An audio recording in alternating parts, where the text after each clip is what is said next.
All right. You got it? Hello and welcome to the Ratnest podcast, episode number 44 with Lock Hong. Hey! Hey! What's What up, up, dude? bro? What's up? How's it going, guys? Good, good. Thank you so much for making the time to sit down with us and shoot the shit for a little bit. Yeah, happy to be here. Cool, man. So for people that don't know Lock Hong, he is one of my oldest friends in a sense that I met him when I was like 10 or I guess 12. When were you a freshman in college? Like, yeah, I was like 11 or 12. That was freshman in college was 98. Dude. No, yeah, 98. Yeah, 98. That seems like such a long time ago. It really does. And of all worlds to collide, I mean, you were a global studies major with my brother sharing a dorm room. And little did I know then that I'd be, working with you and inspired by what you do as far as making art and creating things that, we'd be in contact still to this day, which is nuts. Well, I think your brother was global studies. I actually was a business economics major. Uh, my It's bad. Yeah. all good. It's all good. That was like 98. That was a long time ago. Heck So, yeah. so you started in business economics. You get done with school at UCSB. You're like, I don't want to do this anymore. Or was there a certain thing that kind of shifted your direction as far as what you were going to do with your career? Well, my brother Quang, he's an artist as well. My older brother, and I would come out and visit him when he lived in San Francisco and make art with him. And then he moved to Chicago, and I'd always come out to Chicago and make art with him and just kind of learn. Like he would teach me how to weld and glass blowing, and I just loved coming out to Chicago and just being creative. And we had a family business back in California, and I just realized that I wanted to pursue art. So I kind of left the family business and moved to Chicago and just started doing art and stuck with it and have been doing it since. I'm Like, glad you did, bro. You blessed us with some dope ass pieces over the years, man. Oh, thanks. It's really cool. So my first introduction to your work was actually when Matt went out there and made some molds and did some like vinyl toys with you. I thought Yeah. when he went and did that, dude, my mind was blown. Like, no way can someone DIY something like this, make it themselves without having to send it off to some factory with these crazy machines and stuff.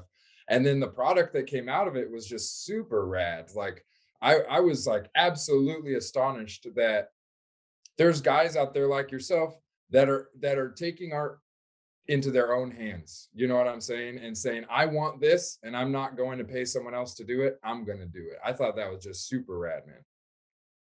Yeah.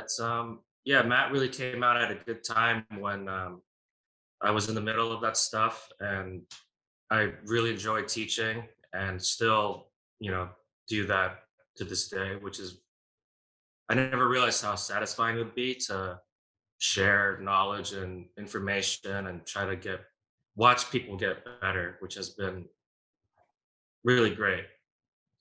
Yeah, And I Matt did awesome. He did his own piece and taught him how to make the molds, and he started casting them and painting them himself. I was really proud of him. Did a really good job. hey, thanks, man. It's funny because at the time, I mean, I'm still stoked on everything that came out of the trip and working with you and getting to learn these the skills that I hadn't even been exposed to before. Um, and I remember being so pumped on the toy, and I was like, I'm gonna make a million of these. And then I came home, and it was like, I don't know, motivation is so key, right? It's so important to self motivate if you're the only one working on a project. Like it was easy to be excited when I'm at the studio with you and I'm learning these new skills, but when you come home and it's on you to just keep creating them or keep producing them and sanding them and finishing them and painting them, um, I like dwindled off Like I can tell now. Like I didn't realize that it was happening at the time, but when I look back on it, I was like, I should have made like 100 of these fucking things. And I made like 40 or something. You know what I mean? Like I there's a lot of potential there to do more with what I was taught. Yeah. Which I sorry, I was gonna say, which kind of leads me to ask you. It's like when you're completely working, um, self motivated, self sufficient in your studio as far as that kind of creation goes. I mean, you have to hit points where you just don't want to do anything. Like, how do you get through that? 100%. I I personally, I think that's why I work in so many different mediums, because sometimes I want to like work on my sign painting. Sometimes I want to work on my gold leaf. Sometimes I want to make some molds. Um, and sometimes I want to sculpt. Sometimes I want to do some digital illustrations. And I think for me, it really helps to jump around, shake things up, and then revisit work and look at it with fresh eyes. And it just kind of keeps developing that way. It's kind of, I have the same kind of problem where it's, unless there's a deadline and something needs to get done, I'll jump around a lot and just kind of go through multiple projects at the same time to keep things fresh. Hmm. Good. So the last time I was in Chicago was just a few years ago for that Riot Fest concert. You were nice enough to house me and the homie Mario. We slept on your floor for a few days or whatever, and you were working on. When are you guys out of bed? Yeah, I stole the bed. I made Mario sleep on the floor for sure. I was like, nah, bro, this is my friend, homie. You get the floor. uh, no, but you were working on that giant monster. You just started sculpting out the giant foam monster for the piece, the water tower piece at the what was the festival called? It was like a food and art festival or Uh, something. it, was, it was called the Fulton Market Harvest Fest. And my friend, she's like a well-known chef here in the country. She organized this festival, and she reached out to me about making the centerpiece, and um, that's what that was what I was working on. So that's another huge medium, is just sculpting and foam and actually fabricating um, uh, like public work, and it kind of goes hand in hand with the stuff I do in the TV movie industry. So it's really fun to combine those worlds and do something that uh, is just a mixture of all those mediums and make some cool art, some fun. The piece ended up being insane. Like I saw it when you were working on it, just the ground floor. The monster itself was probably 6 feet ish, 5 6 feet tall, sitting down. It had a donut and a gold chain and shit, right? And then it was on. It was placed in front of a water tower that you built the water tower as well, and kind of weathered it, made it look like it was a living piece. It wasn't brand new. And then there it was on like 20 30 foot stilts as the centerpiece for this harvest festival. And Yeah, was that the biggest piece like to date that you've done for like a personal project like that wasn't involved with like the studio work that you do? totally. Yeah. And that's what's great with when you have clients or commission, when they kind of give you free reign to do what you want to do. They come to you because they like the work that you like to make. That makes a huge difference, and it kind of motivates you to make things that big and uh, crank it out. So yeah, that was definitely the biggest personal piece I've ever seen. Dude, it was insane. I was so bummed that like I missed it by a week. Like I was happy I was there, got to see you, and had a really good time at the concert and stuff. But I was like, damn, if I would have came like 2 weeks later and got to see this thing finished, it would have been rad. But the pictures were cool. Now, Thanks. when you're doing and sculpting a piece that big, is it like when you have to paint a full wall, like a mural, where the having to scale up is actually adds a lot of the difficulty, and you have to be a lot more precise with what you're doing?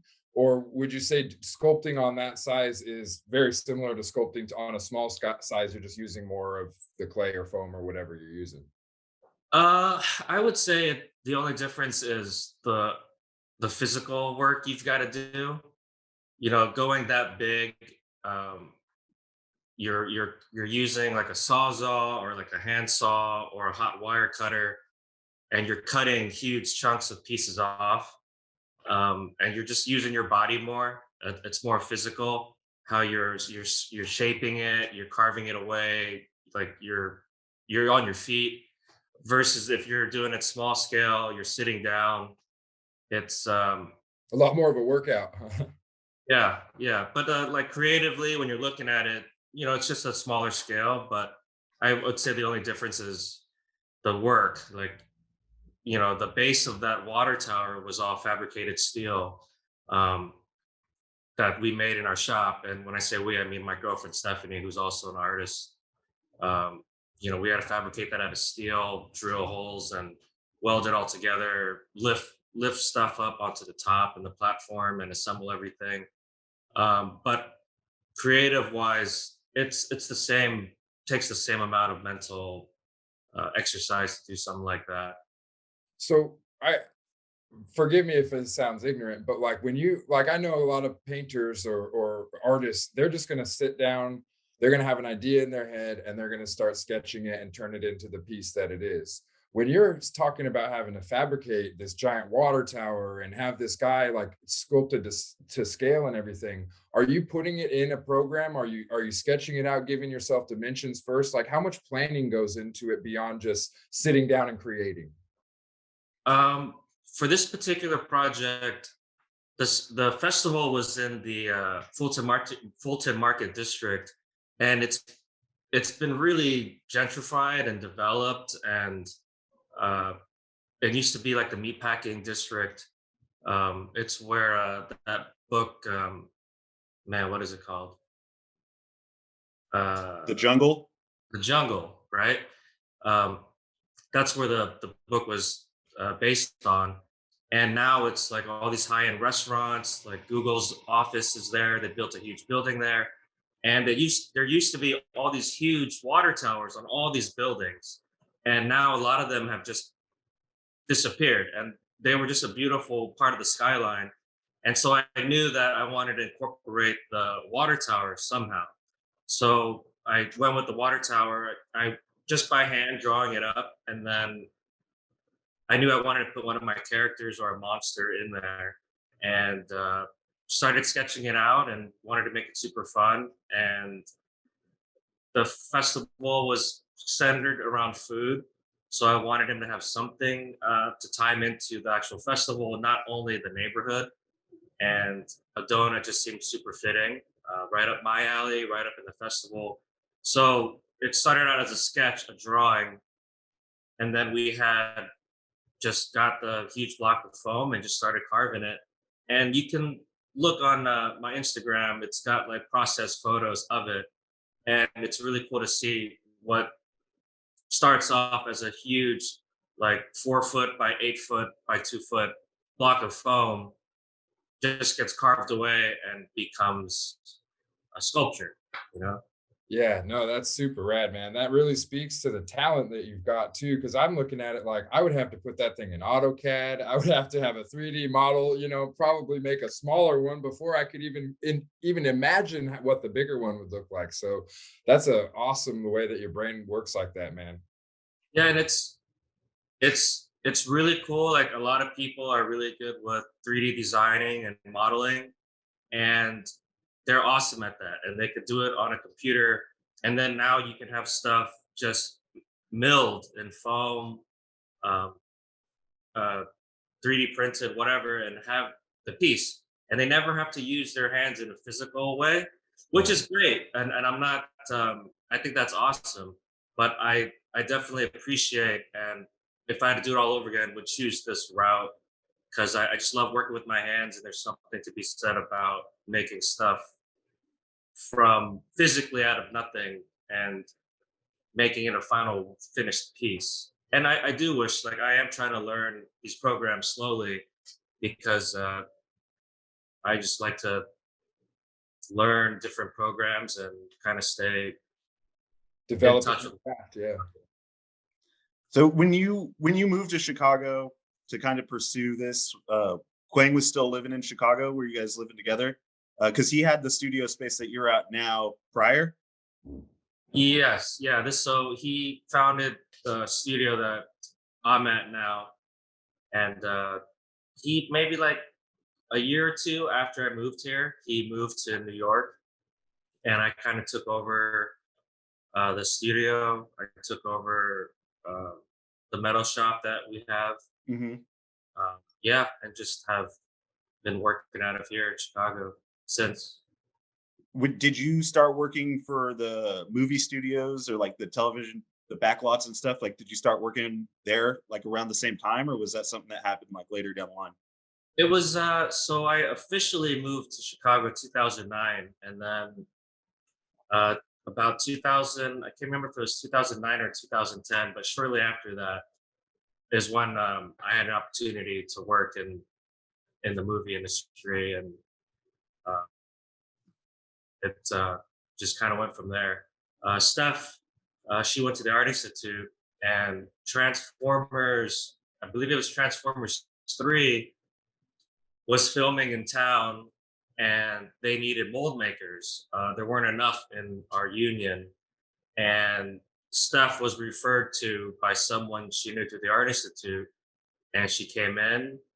Uh, the LA guys that came out and that were running the mold shop were really impressed with her, and they're like, "Do you know any other people that are mold makers and stuff?" And that's when she was able to refer me, and I came in, and the mold shop was set up right next to the paint shop, and I was just watching these painters do all this cool shit, like paint chipping, like faux finishing stuff, and just making these beautiful finishes on sets and props. And I just kept bugging them and asking them questions, and for some reason they liked me, and I told them I was interested in being a painter.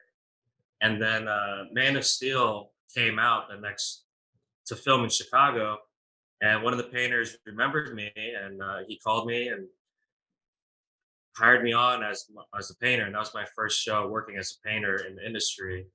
And they gave me a chance, and I loved it, and have been doing it since. In addition to other projects that I do in the studio.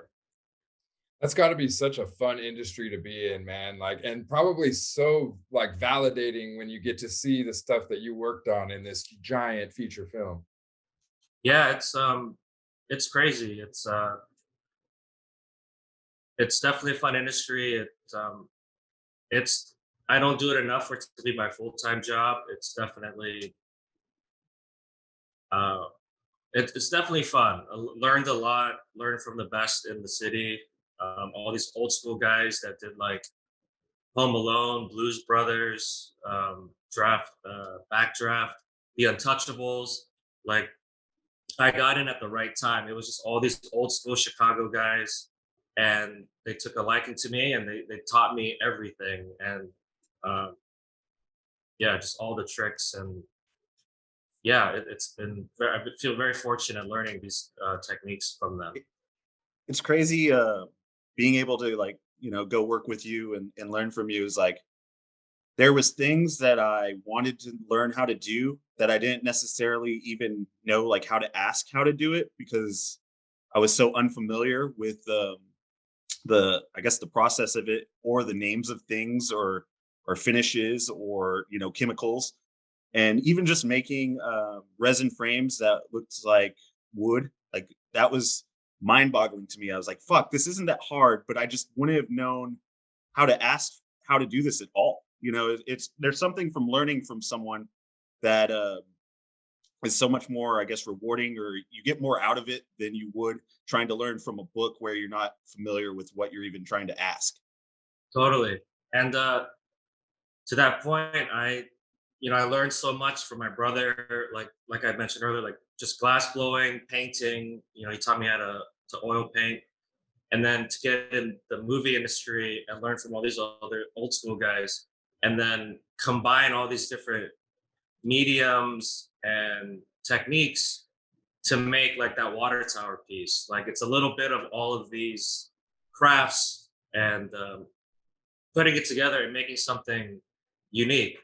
And for the longest time, I struggled with like if I would have been more successful if I just stuck with painting, or if I just stuck with sculpting, or if I just stuck with metal fabrication. Like, would I be awesome at each one?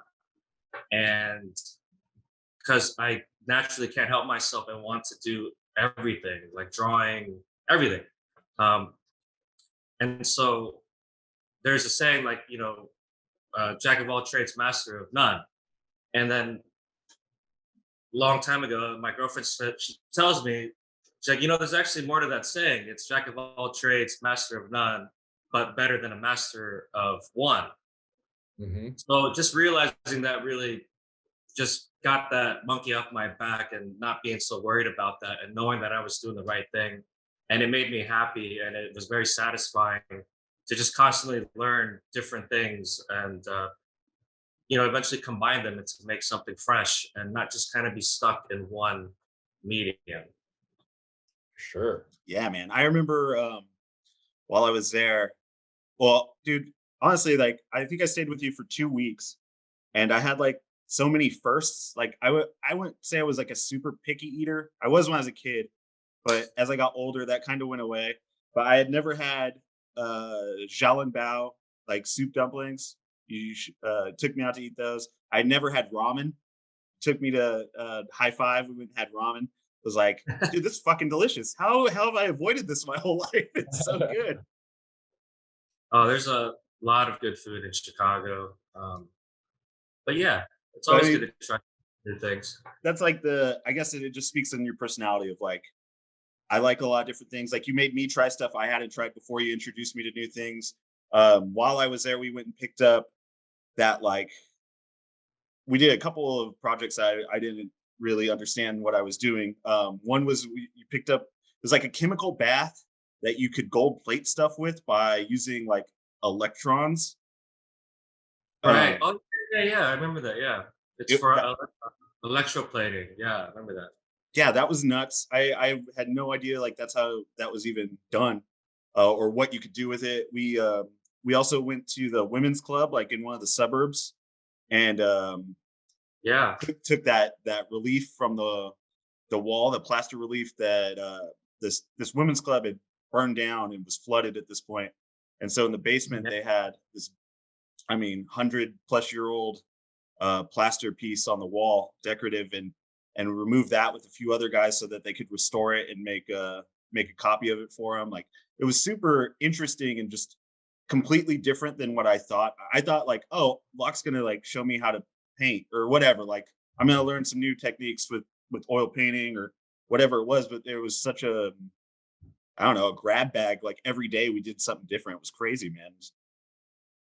Yeah, that was one of the things that really made Chicago so attractive to me. And like coming out to visit my brother all the time, it's such a small community, and we can we can paint in the studio, we can drive 5 minutes and do some metal fabrication.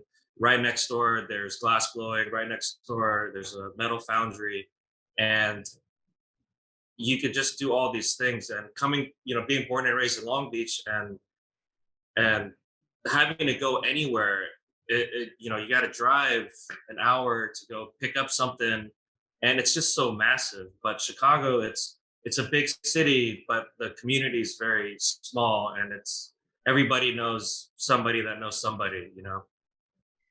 Yeah, Dang, that's the right type of environment to be in when you're working in so many mediums for sure, man. Yeah. yeah, it was cool. It was super, I don't know, inspiring. I came back like super just pumped on creating.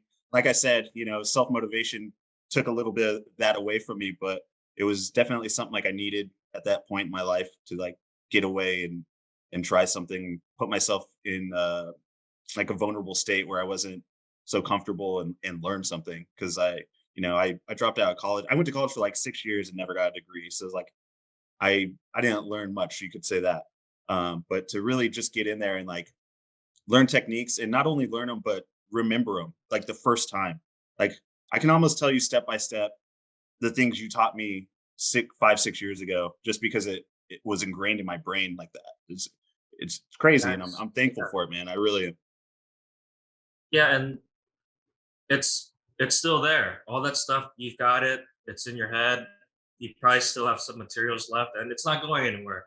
And when you're ready and you want to jump back in, you still can. Yeah, Like it's yeah. That's what's the awesome thing about learning so many different things is you might feel like going out to the park and do some plein air painting and just painting some landscapes. So So when and you were talking earlier about like using your welding shop and like going down and welding stuff together for sculptures and pieces, did you already have a background in like welding and fabricating for like standard, metal stuff? I'm gonna weld a staircase or weld a car frame or something, or did you learn it specifically to promote your art? so this particular one, it's one of the skills that I was learning with my brother that my brother taught me. So when I would started coming out to Chicago, he was building custom railings for restaurants, for homes. He was doing metal sculptures, and I came out to Chicago, and he taught me how to weld. And he's like, uh, "I'm gonna teach you, and you're gonna make something." And Right. started sculpting and making metal pieces, metal artwork, learning how to forge them, learning how to bend metal. It was super satisfying. And then, in addition to that, my girlfriend was also a metal fabricator, and she worked for a ton of Chicago artists that made large scale public sculptures. So she was like a hired gun. They'd hire her, bring her in, and she would fabricate these pieces for these artists. So I learned a lot from her, from my brother, other people in my studio, and it's I'm still learning. Y- I'm one of those people where I feel like you can always get better at something, and it feels good, but you can do better, so you keep working at it. That's so rad, dude. It sounds like a common theme for you has been just like jump in, learn it with your hands. You know what I mean? It's not like you gotta have all of this figured out in your head before you get into a project or before you start a new medium. You're like, you know what? I'm just gonna jump in and do it. And that seems like the oftentimes the best teacher is just getting your hands dirty. Yeah, and like you mentioned, Jim, you asked earlier, do you have an idea? You just kind of make it happen.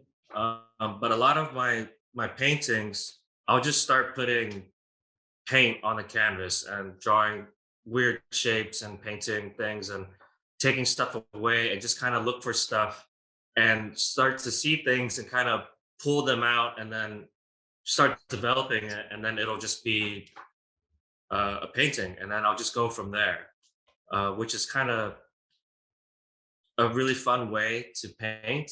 But there are times where, hey, this has to be specifically this. And for those, I'll usually start with a sketch or something and then try to translate that onto a canvas.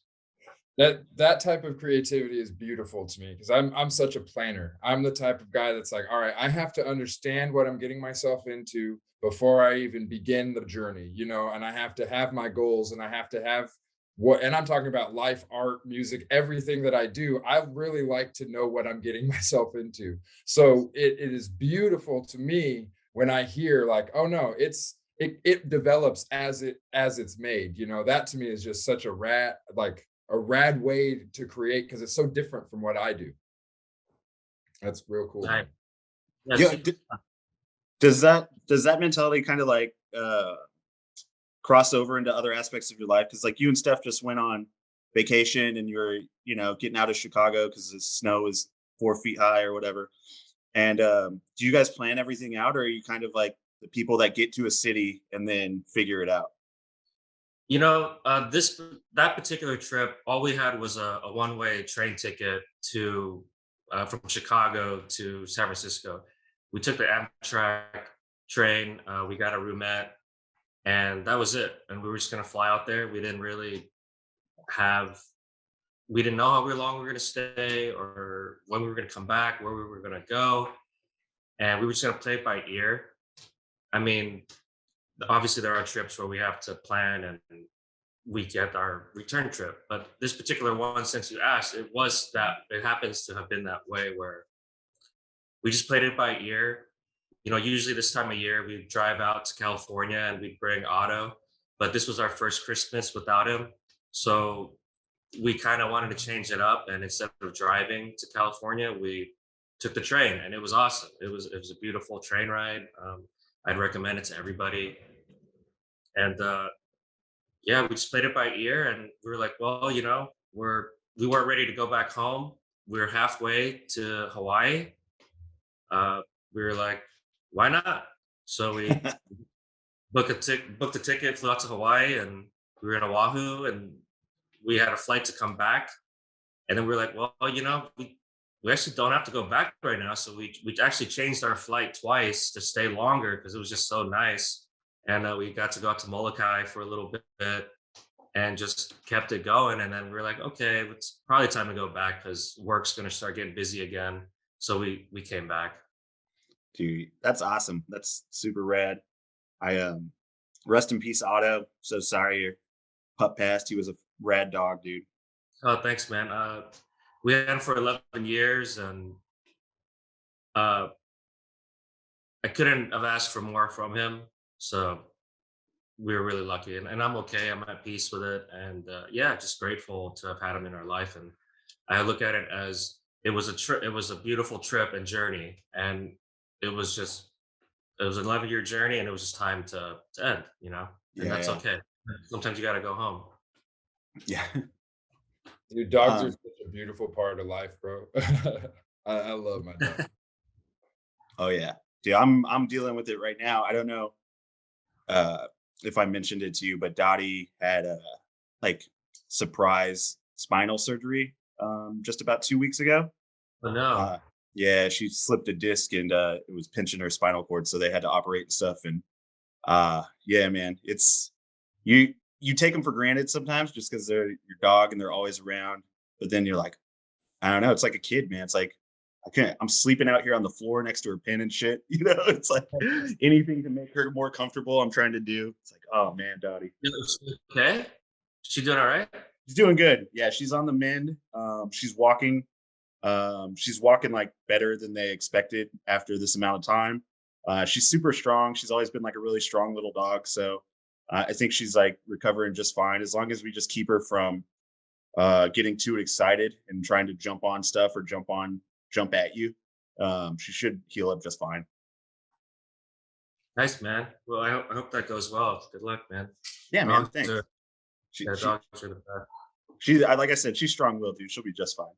But all right. Well, we talked about the dogs, but back to the now. I wanted to ask you because it's funny. My mom and dad, obviously, you're my brother's friend from college. You guys are college roommates. You kept in close contact since then, and so you're part of like my family.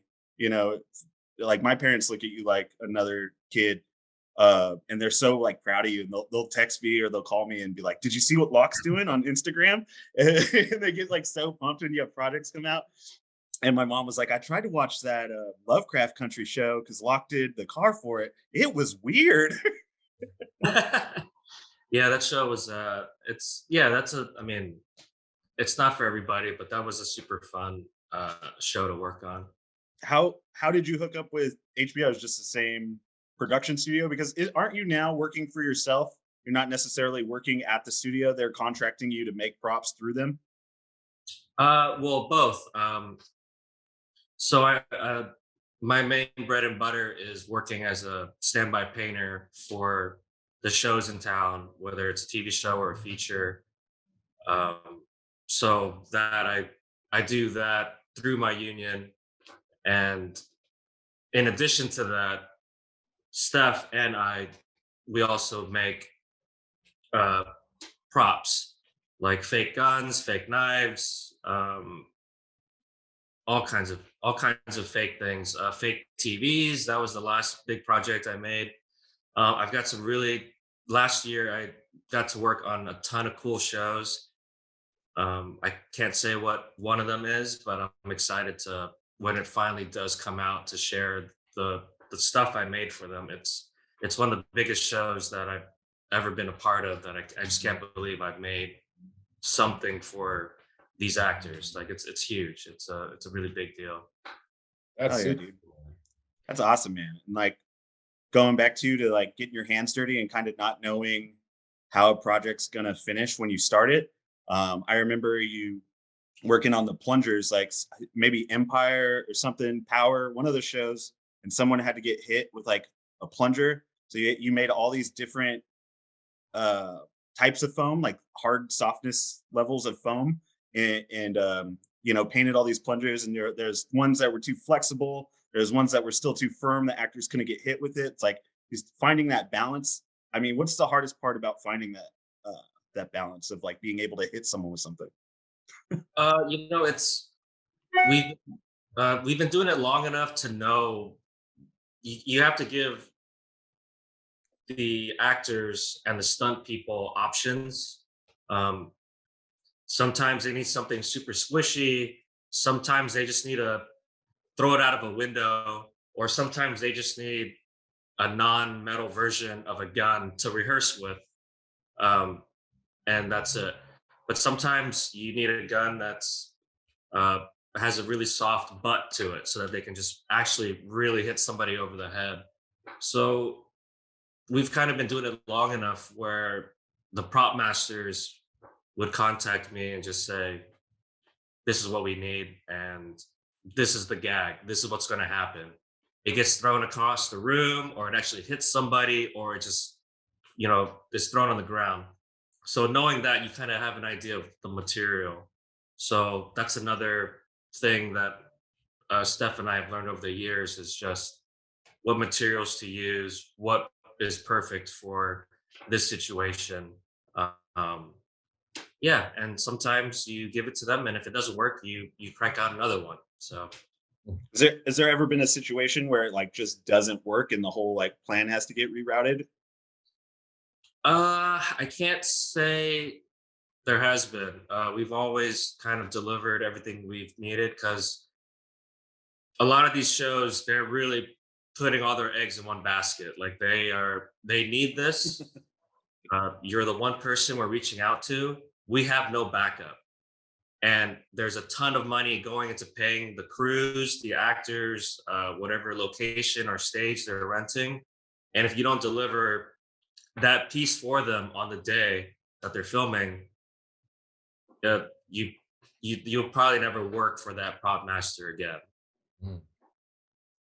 And what Like is we've missed like Thanksgiving. Like we usually go to Ohio, where Steph's family's from, and we've not gone to a Thanksgiving because we had to crank out something that was shooting the following Monday after Thanksgiving. Or we're working on a show. I'm working on a show, and then I get off work and I've got to come in the studio and make some molds and paint something and cast something and have it turned around the next day. So it's a lot of it goes up and down. There's busy Mhm. seasons. Right now it's slow because it's the winter. A lot of shows don't like filming in Chicago in the winter, but as soon as spring hits, it's just go time. It's busy nonstop. It's like two jobs a day, um, all kinds of stuff. Oh yeah, how dude. how much did 4K change what you have to do, like as far as detail in the props and stuff like that? Um, I wouldn't say it changed much. There's so many tricks as far as how they film something, how they edit stuff, how they light things, that also kind of, it's called, like, they'll cheat it. Sure. It's edited and shot in a way where you can't tell. Right. Like they're using a fake gun or something else. It just happens so quick that you don't really notice it. I was wondering because I know as they had to completely change the way that they did makeup on art on actors and things like that. I was wondering if that transitioned over to the props as well. I can't say a time that the we're kind of known for doing really high quality replicas and props. We did our first retractable knife, which was crazy. Oh, that's wild. Yeah, and that again was just never made one before, but going to design one and figure it out, and did multiple tests and designing, and we did it. So So so you did it like a retractable knife in the sense that it looks like a normal knife, but when you go to stab someone, the blade, goes into the yeah, compartment basically. yeah, it's like one of those when you're a kid, they have those fake knives. Yeah. The for this particular show, the pop master gave us a knife that one of the actors used a lot, and so we have to match that knife. So we had to design it and make it a functioning retractable knife that had like a nice metallic finish, and the handle matched, and yeah. Yo, so what is your opinion on what happened on the set of Rust with with the wrong fake gun?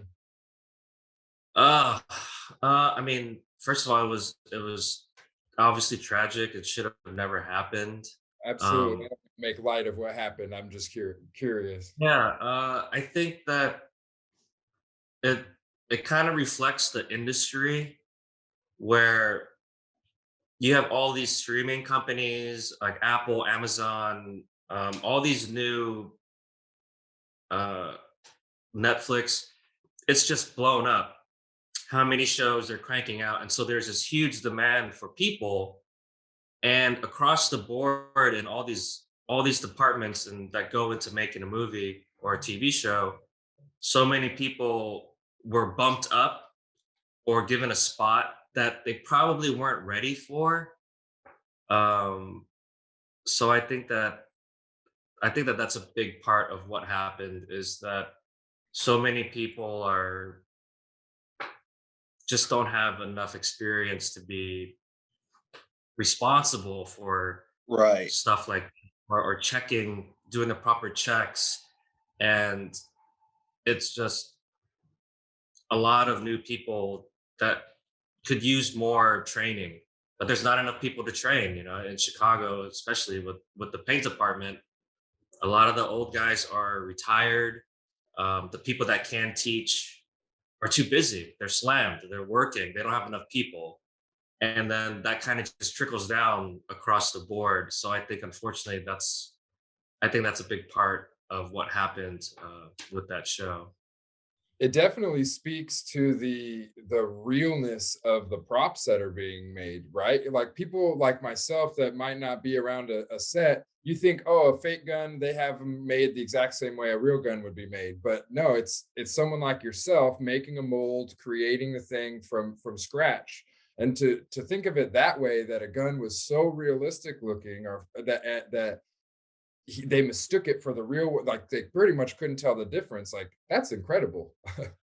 I'm not sure if whether they knew it was a. I honestly don't know whether it was a prop gun or a real gun that was altered so that it could not fire, and that was mixed Oh, up, okay. or if they knew it was a real gun and they just didn't know that it was loaded and that it wasn't properly checked the way it should have been checked.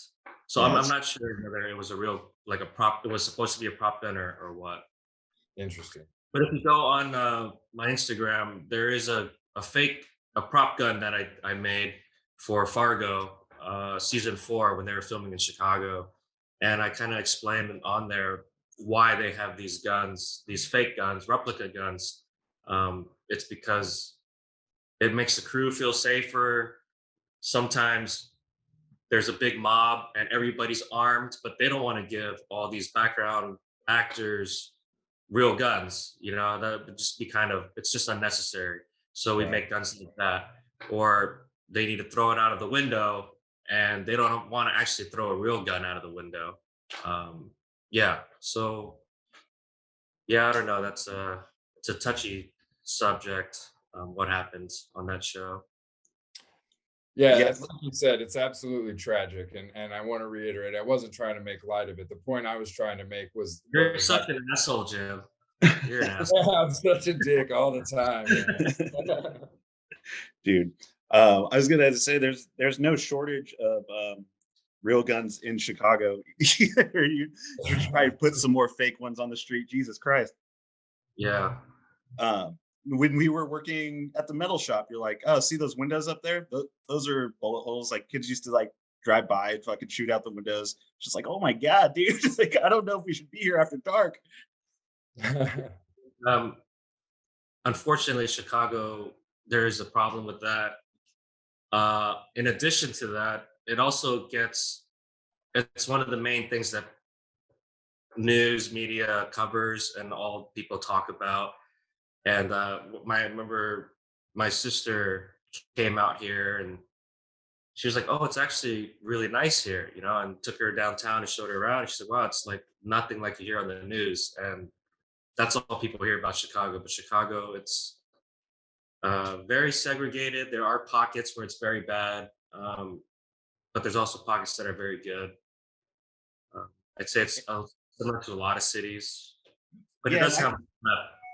I feel like where you're at too, it's not right downtown. It's like a little on the outskirts, and it bumps a lot. It's like a lot of different ethnic neighborhoods kind of bump up against each other right there, as well as some more gentrified and like redone neighborhoods. But I mean, I walked around there. I went to shows by myself while I was out there. Walked around, walked to the venues. I never felt scared. I don't know if that was just the Inland Empire, the San Bernardino kind of in me that it didn't seem sketchy to me, but So, I know it is a dangerous place. So I don't know if that's a good mentality to have either when I'm just walking around by myself. yeah, I mean that's it's just like anywhere, right? Like I think you guys walked back from Riot Fest, Yeah. right? Yeah. And you were like, And don't do that tomorrow. Yeah. yeah, I was, don't walk through there. But yeah, you did it. You were fine. But it's a bit of not knowing where you are, or like you said, San Bernardino was just like that. It's all relative to the person, right? Right. Right.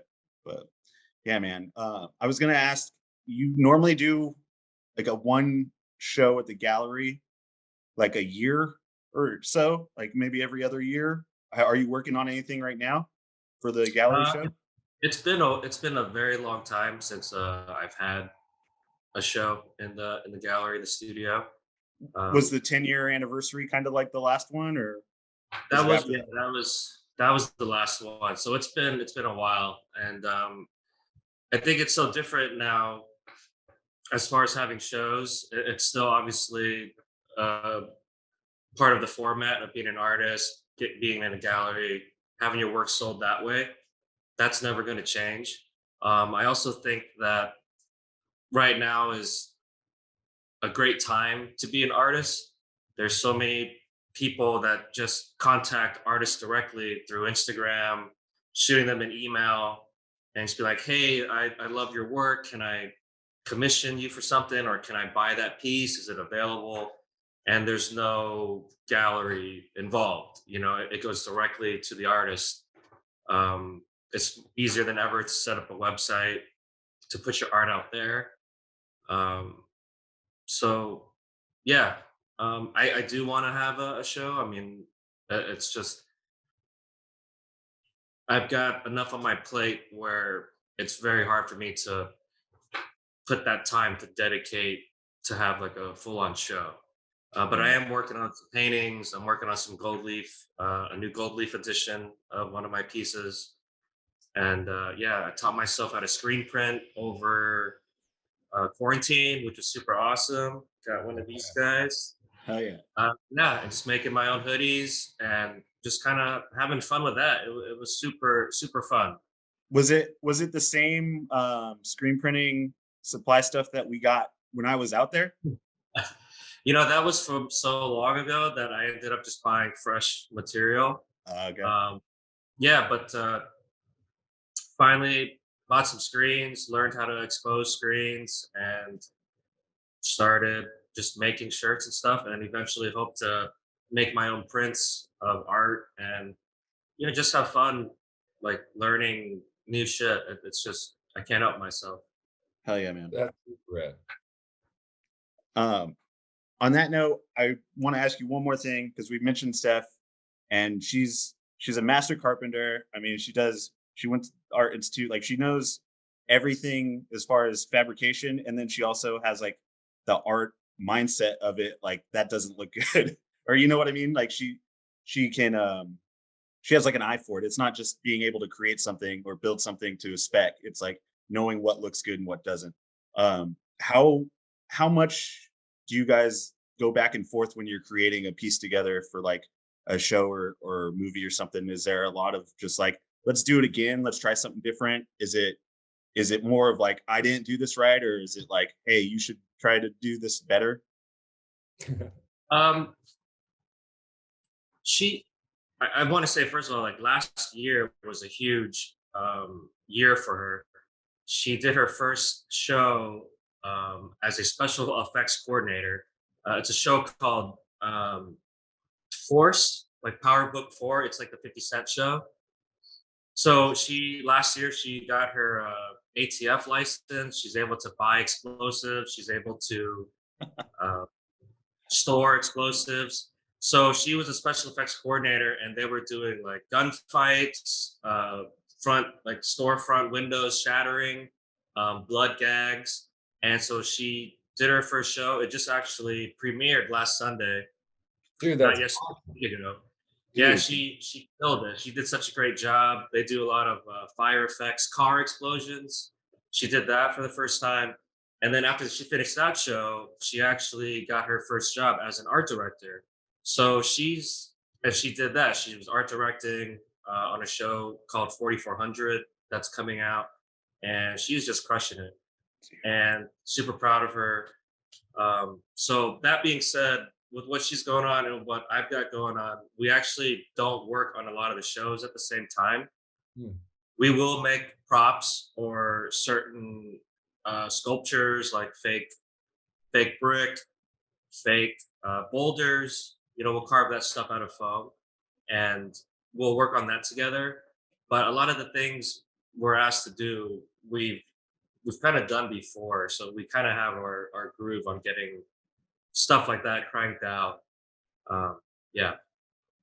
Word. And I wasn't trying to like pit you guys against each other, like paint it like that, because I know it's not like that. But I just know that when you're working with another artist, sometimes they see something that you don't see, or they might suggest something to do differently, or it's just another set of eyes that have a different perspective, but also know kind of what the aesthetic or the style that you're going for and what you're trying to do. That's what I meant. Um, you know, for for staff when she's working, when she's like a construction foreman and she's running all these dudes and she wants them to make something, she'll tell them how to make it. They'll come to her and say, well, what if I did this? What if I did that? What if I did this? And she's, because she's a woman, I feel like she gets that a little bit more. But for her, she's like, there's a million ways to build a box, but I want you to build it my way. And that's what they've got to do. Just shut up and fucking do it. And her and I, it depends on who's the lead on a project. Like, hey, if I'm the lead or she's the lead, like this is how I want to do it. Or we'll have a conversation about, hey, what do you think is the best way to do this? And we'll kick ideas back and forth, but ultimately we'll um, try to stick with one plan. But then when something doesn't work, we're really good at brainstorming like options on how do we fix this? Is this going to be a problem? Or, what can we do to make it better? But for the most part, for our own sanity, we'll try to stick with one plan and not go back and forth and drive each other crazy. Hmm. Probably smart for the sake of the relationship. Yes. Yeah. Very much Yeah. so. Yeah, you guys still have to go upstairs when you're done and hang out with each other. Yeah. No, but all right, man, we're coming up on an hour here. Like super, super easy one for me. It was so good talking to you, brother. It's been too long. Um, I'm gonna come bug you. I know the pandemic kind of threw wrenches in that for the last couple of years, but hopefully this shit's all easing up and I'll be able to get out there and and just kick it for a couple days, do something with you. Yeah, you guys are always welcome to Chicago. We've got a spare room, so come out and play. And I had a lot of fun. It was great talking to you guys. Jim, nice meeting you. Very nice meeting you, bro. Keep the good work. And yeah, thanks for having me as 44. Yeah, dude, 44. Sure. Before we go, websites, do you want Lotus Keep Gallery? Is it lockhong.com? Yeah, it's lockhong.com. I don't have a lot of my previous work on there. I do have like that's where I post when new work's available. If they want to go to lockhong.com, but uh, anybody can check out my Instagram. That's really the only place I have time to post what I'm up to, new work that I'm gonna put out, just different projects I'm working on. And any of your viewers, listeners, they have any questions, like I said, I'm open to teaching and answering questions. They can hit me up and see the different kind of mediums I work in, and yeah, more than happy to help people out there. And the Instagram is Mr. Hong1, all one word on Instagram. Go check him out. I'll make sure I'll post it when we post the episode so people can directly just go make it easy for them, click on it, check you out. But yeah, brother, anything else you want to throw in before we're done? I hope Dottie recovers well. That's about it. Thanks, man. I really appreciate it. Yeah, tell Nicole I say hi, and Jim, take care. And Peace. keep up the good work, guys. Great. Oh, yeah, meeting thanks, you, man. brother. All right. Love you, brother. I'll talk to you soon. See ya. Right up. This has been another episode of the Ratnest podcast. You can catch us every week on Fridays for video on YouTube and any streaming platforms for the audio. Go to ratneststickerco.com for prints, zines, stickers, comics, and more. And check us out on Instagram at Ratnest Sticker Co. and Ratnest Podcast. Bye. See ya. Hell yeah, dude.